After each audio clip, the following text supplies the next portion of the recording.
Okay, so welcome to this section of training, which, from a lead generation perspective, delivering the opening line is one of the most important aspects of what we do,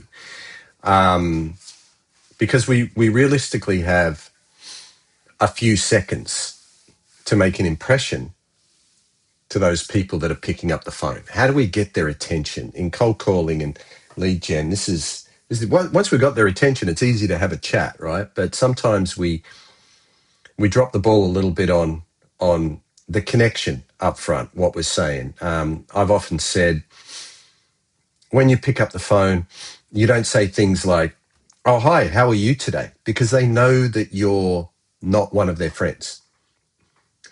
So what happens is their defensive side of them kind of pops up. They put their wall up, their brick wall, as we call it. And that stops them from going ahead. They are not interested, or they're whatever they do. So if someone answers the phone and they go, "Oh, hi, it's John," you don't say, "Hi, is that John?" Because instantly, again, it's going to put their brick wall up, right? So what I like to do, it's not the same for everyone. I like to just get into the conversation. As soon as they pick up the phone, they go, "Hi, John." I go, "John, it's Harrison. I'm calling from Energet. Look, the reason for the call is da da da da da da da da." And so I want to go through how we do it up to the point of asking questions, right? And I want to try a few different things. I want you to put a bit of expression into it. So what I found, the most effective way I found for me is to almost be really to be really casual, I suppose, is the best way for me to explain it. If I go in really processed and I'm like, "Hi, it's Harrison. I'm calling from Energet." There's no tonality in my voice. I sound like I'm reading from a script. Immediately, their brick wall goes up. They feel like they're being sold to, and they're going to get defensive, and you're going to have problems from the moment you make that call. It feels like a sales call. And most of you will probably realize that the best calls you've made are the ones where you connect pretty much instantly. There's a vibe, and that the customer plays a large part of that. Their personality might bring that out, where you are already connected with them, right? As soon as they pick up the phone, you can feel that. Like, you guys have felt it, right? You feel it on the call when you've got someone friendly. You feel on the call when you've got someone defensive, right? So you can feel that. And one of the best ways in Australia to deal with Australians, I've found, is to be really casual about the way you connect to someone. So in America, it's different. In America, people expect to be sold to, right? If you walk into a store, as they call it, rather than a shop, you walk into the store, you expect someone to come up with you to you within a certain amount of time. And if they don't, people can sometimes consider that bad service, right? In Australia, we do the opposite. We walk into a shop, we don't want anyone to approach us, right? So much so that we probably move to the other side of the shop, right? We've all probably done that.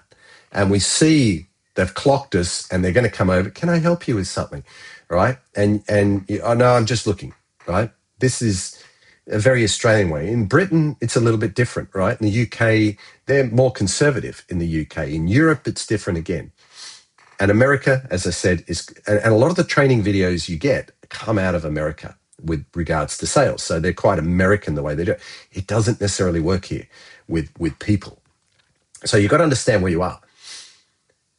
But if someone in the shop doesn't say anything and they just hang around, they're folding T-shirts or they're doing something, and they make a joke or they drop something or you drop something, and the conversation starts almost accidentally, that's really acceptable to us, right? And we go with that, and that almost creates a bond. Well, it does create a bond. It creates communication, and then we're open, and then we're chatting, and then they'll talk about. And so they've come in from the side, if you can visualize that, rather than head on, right? So the way I like to position it, and the scripts that I write come from here.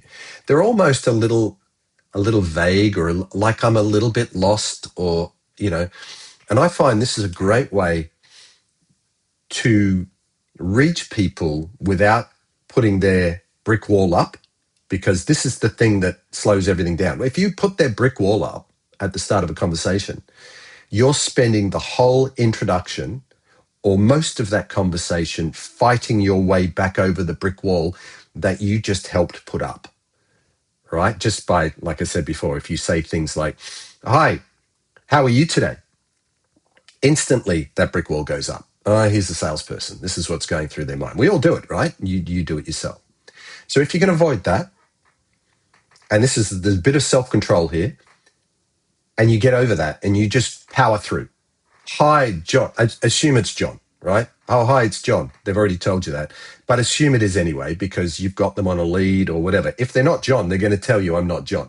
So you can assume that they're John. So don't ask if they're John. Don't ask if they're the owner of the business, because that's a complete giveaway, right? Just get into the conversation, right? Because once the conversation starts flowing, they forget how you entered it. It's how you made them feel at that point, which matters. So I'm going to go through a couple with you, and then I'm going to throw it out, and you guys throw something at me. You do your own delivery, but I just want to hear it. So I pick up the phone and I go, "Hi, it's Harrison. Look, you don't know me, but I'm working with Johnson's Engineering just around the corner in Jacob Street, and we're just helping them with they got high energy bills, and they wanted to see if they could lower them. There's government rebates on solar, and we're doing an assessment. And look, I just noticed that you didn't have solar, and I'm thinking, why? You're in engineering. You seem to you most likely got really high energy bills. And I just wondered, was there any particular reason you haven't gone with it? Question mark. Right. That's all I want. Just to that point. I don't want the questions. I don't want the pitch. I don't want the conversation. I want to know how you enter that, right? In Because that can be the start, the making or the breaking of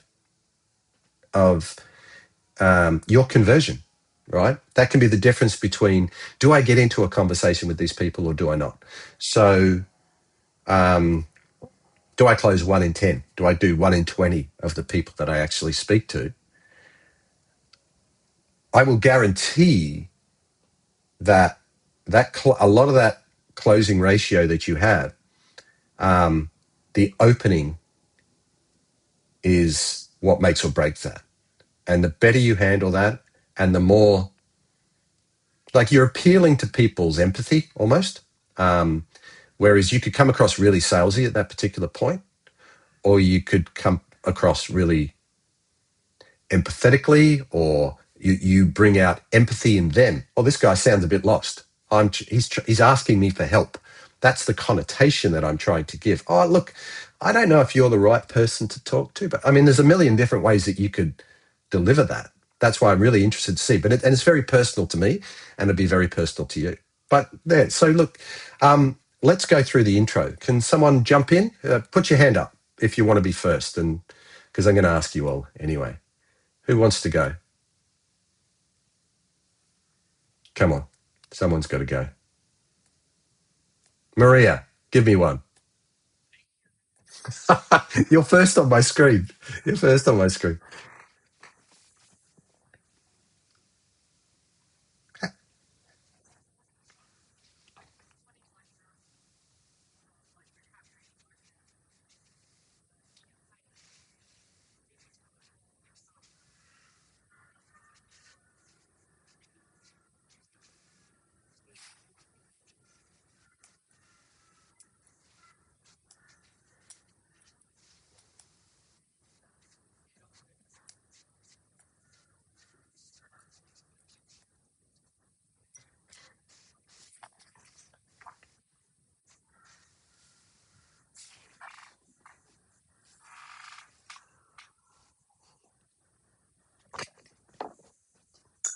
Yeah, and exactly, you did, right? You found out all you can. Like it wasn't a barrier to you entering that, and this is why it's such a it's such a varying thing, right?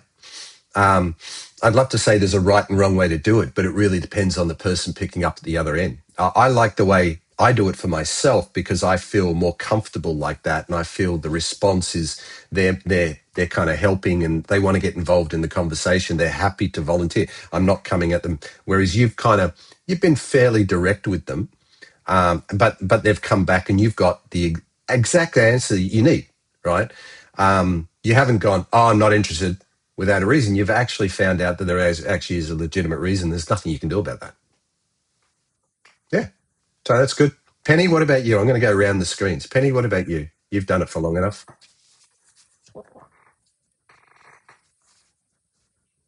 Mhm.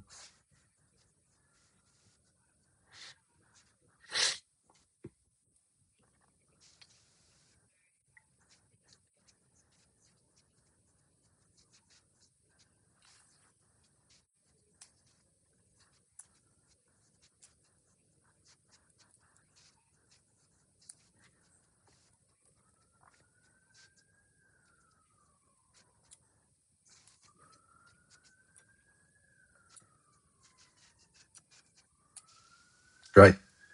Great. Develops intrigue, right? Especially the opening part of that. Where you're coming in saying, look, you're working with these guys, you're talking to these guys in this particular street. And so they're listening to you, right? Because that's what you want people to do. You want people to listen to you. You don't want people just to cut you off. Like you're also talking about someone else. You're not actually talking about them yet.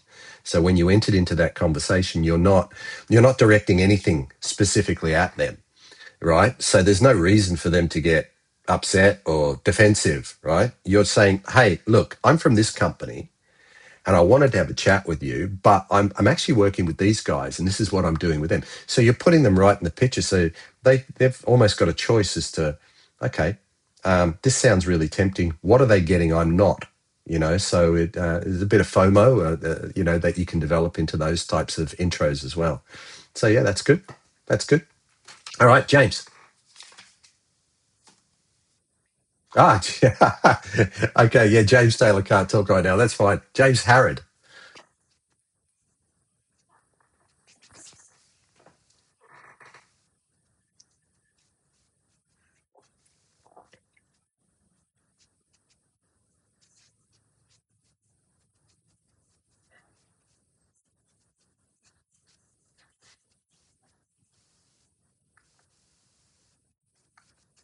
Yeah, that's good. That's good as well.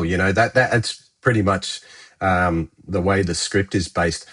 I, I I really love the tone, right? So you can say that a million different ways with different tone, like exactly the same words, but the way your tone, um, your voice kind of raises or you leave gaps, really really important.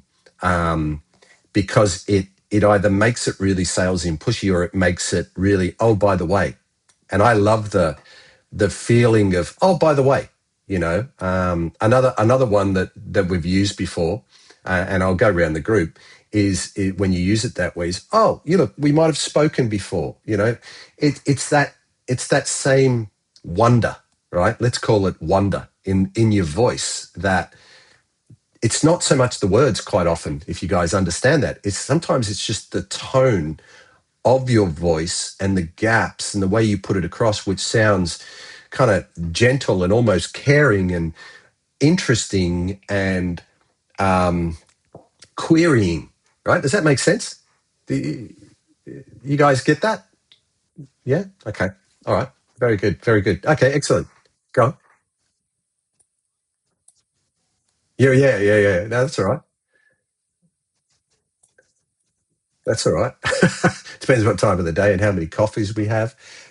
I find as you know, when I drink coffee, my intros are really quick, right? But really clear.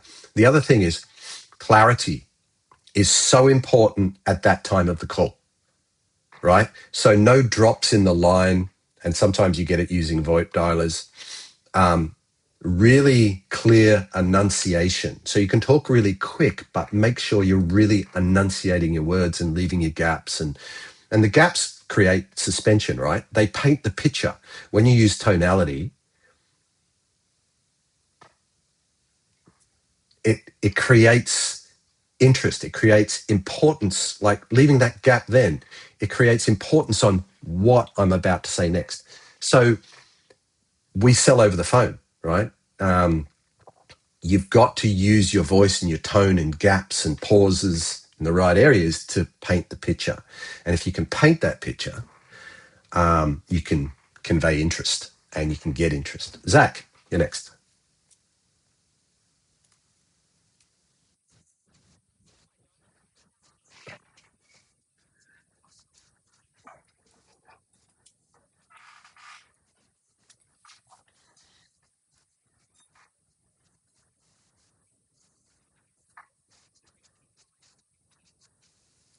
Yep. Okay. Yeah, no, that's good. That's good. Look, and let me. I don't want to pick on that, but let me. You can see the difference, right? Um, so that sounded a little bit more normal, red, salesy, right? So that comes across a little bit salesy. Like I feel like I've just entered the shopping channel, right? Now, same pitch, right? Same pitch. Do it again. Now change it. Now I want you to imagine that you're standing in a cafe in the industrial estate where this business is. You've looked at the roof, you've come out of another appointment, you've looked up and gone, there's an interesting roof. And you've met the owner of the business in the cafe. He's standing next to you. What are you going to say? How are you going to deliver that to that guy?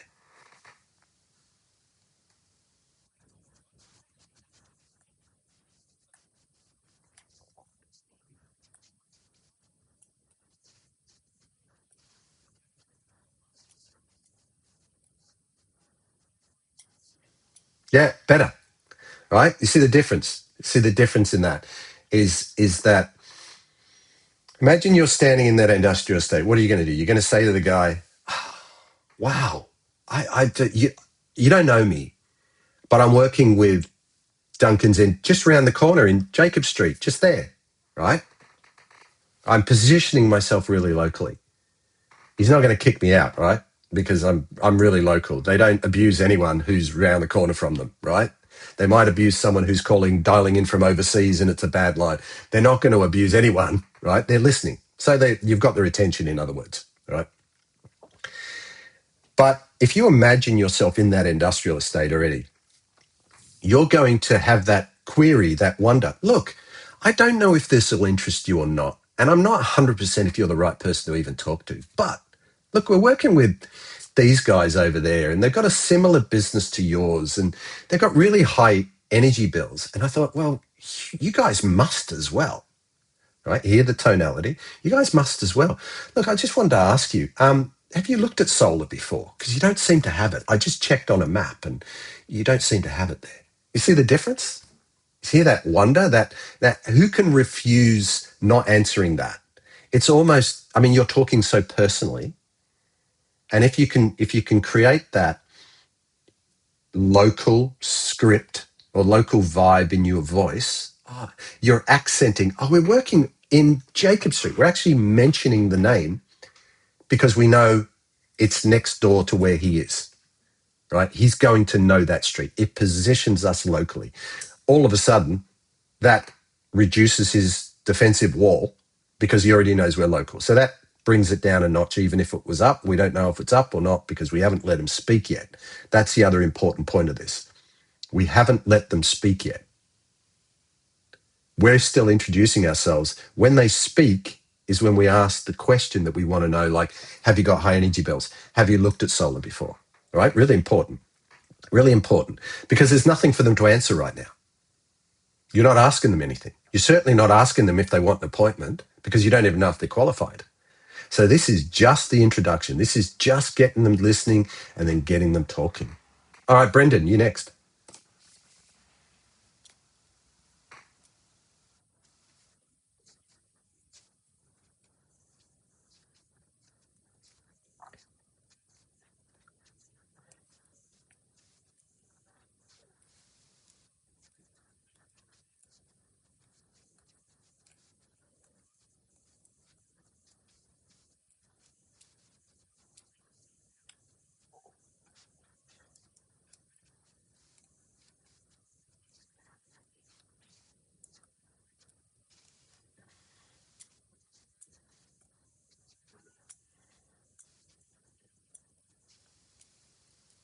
Okay.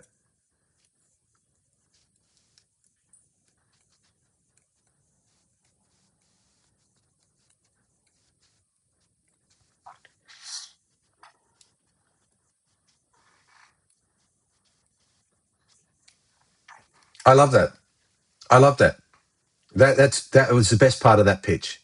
I thought to be critical, I think it's a bit long, but it's not because you've kind of got to the point, you've summarized it, right? And you've piqued their interest. But I love that first bit. And if you guys look at that, if you're calling an industrial estate, you're speaking to commercial and industrial businesses, and you say, look, I'm working with Duncan's Engineering. We pick a company, one of the companies that you get on your map, someone local, another customer that's nearby. You're using that relationship, but pick a similar industry and bring up the industry. Makes it really, really relevant. That's why when I do, I'm going, oh yeah, we're talking with. I pick a company that's in a similar business to them. Look, they do mechanical engineering, and I know you guys are mechanical engineers, and you must run. I already like. I have an idea of what machine, so I put into Google or I put into AI, and I just put in what type of. How do these guys use energy? What type of machinery would they have to use energy, and approximately what would their bill be? Right, so I can put that into AI and find out, or I can put it into Google and find out. AI comes up at the top anyway. So when I have that conversation, I'm like in the introduction, look, working with these guys around the corner, and I saw that, look, you're a really similar business. You've probably got really high energy bills. You use laser cutters, and that's going to really add to it all. Da, da, da, da. So you're making it absolutely really focused, targeted, and relevant. And they listen as a result of that because they understand that you know what you're talking about. You're speaking some sense to them. You got to understand where the profile of your customers. If you're in commercial, residential, it's a little bit different. But the profile, what are they interested in? They're interested in things that are good for their business. And so, if you've got an interest in their business and you're talking specifically about their business, then they're listening. It's their job to. As the managing director or the owner of a business, your job is to do things that are good for the business. Am I missing a trick? Is this business down the road getting something that I should be aware of? That's why we talk about the rebates. Hey, we're with this company down the road in Jacob Street. They got really high energy bills, but they wanted to find out what the latest rebates are because they all changed in May. Ding, right? They haven't even said anything but, hi, it's John. And all of a sudden, their brain's now thinking, you've given their brain 10 seconds to wake up. Because believe it or not, when you're pitching solar, they're not looking at their energy bill when you call. They're doing everything but, right? They're buying a sausage roll, is the analogy that I use, or they're bollocking a staff member, or they're on the tools because their staff have been really unreliable, right? So you've got to put yourself in their shoes. These guys are doing anything but that. So if you can give them a really relevant intro, really bang on the money, that you understand their business and that you're talking to a business nearby that has got a similar problem to them without even suggesting they've got a problem. They may not realize they've got a problem, but after this, they're going to realize, oh, yeah, I've been meaning to look at solar. I have got high energy bills. In milliseconds, these thoughts, oh yeah, I had an assessment about 2 years ago and I haven't done it since. I wonder why we didn't go ahead. All these thoughts are running around their head. In that little intro, that 10 seconds that it takes you to deliver that, you're waking their brain up. So by the time you then go and ask them the question, they can come back with some sort of logical answer. Whereas if you'd ask that too quickly, you're putting them on the spot. And that makes them defensive, and that makes them reach for the closest thing that their subconscious will bring forward, which is anyone? I'm not interested. Absolutely. I'm not interested. And it's not that they're not interested. What they're actually saying is that's too quick, mate. Right? Right? You need to court me a little bit more before that. I need a bit more. I need to warm my brain up, right?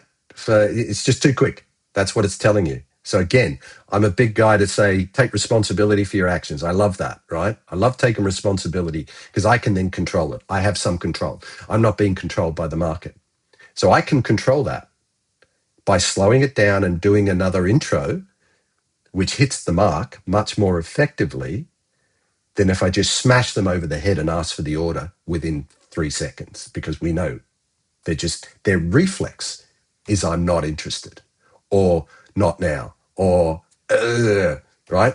Sometimes they can't put it. And that frustration brings out, no, not interested, because that's a reflex, right? Joe, you're next.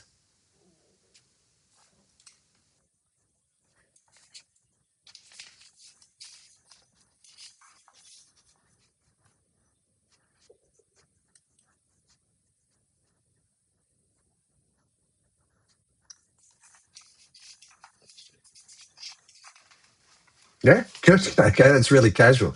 That's really casual. I like it. I like it. That's got some personality to it, right? That's the other thing. Be brave. Be brave, right? A lot of people pick up the phone and they're not brave, right? They go, "Ooh, okay, I'll read the script. That'll get be brave. Let your personality out, right? Still stick to the body of the script. I'm not saying wing it, you know. One of the worst things I've ever heard, right? And do not do this, is you get on the phone and go, "Hi, John, it's a cold call. You can hang up now if you like." I don't know which American sales trainer invented that one, but it's terrible, right? It's just terrible. It just screams, "Don't listen to me," right? It just screams, "Don't listen to me," right? But no, look, use some personality, and as you get into your script, use your personality, right? You'll learn once you understand the emotions of your customer on the phone, you can hear it in their voice and their breathing, right? If you really listen, you can hear. Are they uptight? Are they with me? They've not said anything. Keep going, right? Don't pause and wait for the negative. Just keep going, right? They'll let you know if they're not satisfied with something, right? But don't make their mind up for them by pausing in the wrong place, waiting for the negative. I hear some people sometimes, and they go, they know that as soon as they say solar, they know the call goes south. It goes downhill from there. So what they do is they go, "Hi, John, calling from Energet. Look, sorry to disturb you, but I'm working with Duncan's Engineering about solar." "Oh, no, not interested." You paused in the wrong place. Whereas if you said, "Hi, calling from Energet. Look, we're working with Duncan's Engineering around the corner from Jacob Street. They got really high energy bills, a bit similar to you, it seems, in industry, but they wanted to find out what the government rebates are for adding solar or extending their solar system on. And look, I saw that you didn't have any, and I thought there must be a reason for that. Maybe you're leasing and you don't think you can have solar, or have you looked at it before?" Right? I just power through. I'm not I'm not becoming my own worst enemy and making the client's mind up for them, because that's what we can do if we just pause in the wrong place during that introduction. All right. But that's good. Personality, Joe. Personality. Who else have we got? James Kant. He's messaged me just before, and I think that completes everyone. So look, that's all I really wanted to cover for today. Hopefully you've got something out of that. Use your personality, run it right through. Don't start asking them questions up front. "Is that John?" Like that's a question. "Oh, is that John?" Right? Don't ask him a question. You don't want to ask him any questions. You want to let their brain warm up. You want to condition them, which is actually what you're doing. "Hi, it's Harrison. I'm calling from Energet. Look, I'm sorry to disturb you. You don't know me directly, but da da da da da da." Is Adrian still here? I can't see all the callers, or is he gone? Okay, okay. All right, no worries. Look, one of the things we use as well, because we've got a lot of data. And if you've got a lot of data and your data's been called before, it might have been called a year ago, 2 years ago, 3 years ago. This is a really good way to warm people up. Hi, John, it's Harrison. I don't know if you remember us, right? Or if it's you doing it. I don't know if you remember me. But I don't know if you remember us, but we spoke maybe 18 months ago, and it was to do with solar, having an assessment and quote. Look, instantly they're listening now. They're trying to remember that conversation, right? But they're never going to remember it. It's 18 months ago. It's to do with solar. It's probably gone in one area and out the other. Maybe they had an assessment. Maybe they had a quote. We'll find out. But that's a great way to get their attention. Look, we may have spoken about 18 months ago, being we the company.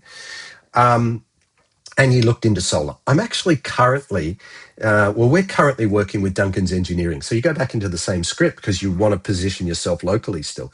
We're working with Duncan's Engineering over in Jacob Street, and they've got really high energy bills, and there's new rebates out, and we're just updating them. And I just wondered, look, how did you get on with solar? Have you had an assessment recently? What's the situation? That's a really lovely one, right? Because it warms itself up because they have this feeling that they've already spoken to you, right? And you've got to be careful which ones you call with that, but that's also a really good one. So you either go straight to a local company and position yourself locally, or you work on the fact that you've spoken to them. The company has spoken. Somehow there's been a contact before, and we're following up. When you follow up, people talk to you. Cold call is where you have the issues. So that's why we try and warm the call as much as we can in the opening sentence so it doesn't feel like a cold call, right? It feels like oh, by the way, or oh, we've spoken before, or the company's spoken to you in the past and we're just following up. Or see the difference?